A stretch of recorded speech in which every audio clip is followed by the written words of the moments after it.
Proverbs 15 in Tagalog, ang malubay na sagot ay nakapapawin ng puot, ngunit ang mabigat na salita ay humihila ng galit.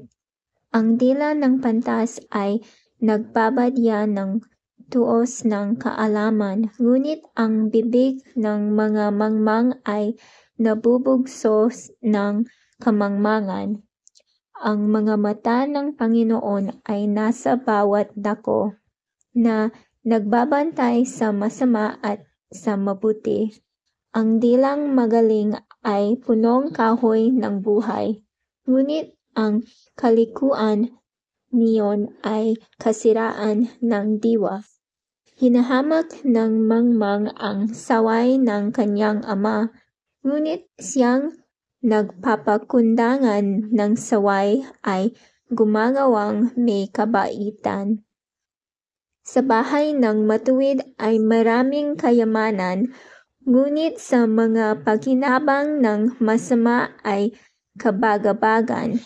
Ang mga labi ng pantas ay nagsasabog ng kaalaman, ngunit ang puso ng mangmang ay hindi ngayon.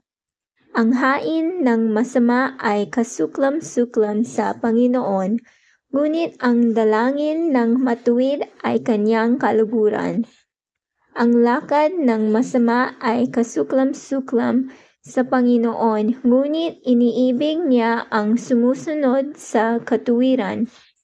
May mabigat na saway sa kanya na nagpapabaya ng lakad, at siyang nagtatanim sa saway ay mamamatay.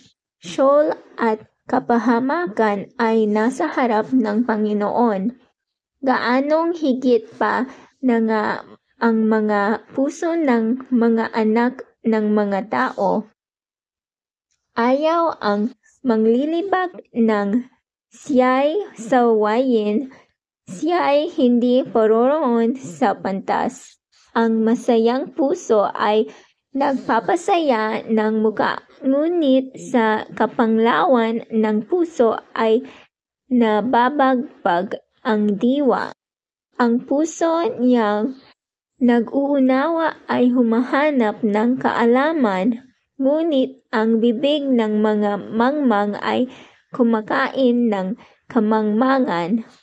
Lahat ng mga araw sa nagdadalamhati ay masama, ngunit siyang may masayang puso ay may laging kapistahan. Maigi ang kaunti na may pagkatakot sa Panginoon kaysa malaking kayamanan na may kabagabagan. Maigi ang pagkaing gulay na may pag-ibig kaysa matabang baka at may pagtataniman. Ang mainiting tao ay humihila ng pagtatalo, ngunit siyang makupad sa galit ay pumapaya pa ng kaalitan. Ang daan ng tamad ay gaya ng bakuran na mga dawag, ngunit ang landas ng matuwid ay ginagawang maluwang na lansangan. Ang pantas na anak ay nagpapasaya ng ama, ngunit hinahamak ng mangmang ang kanyang ina.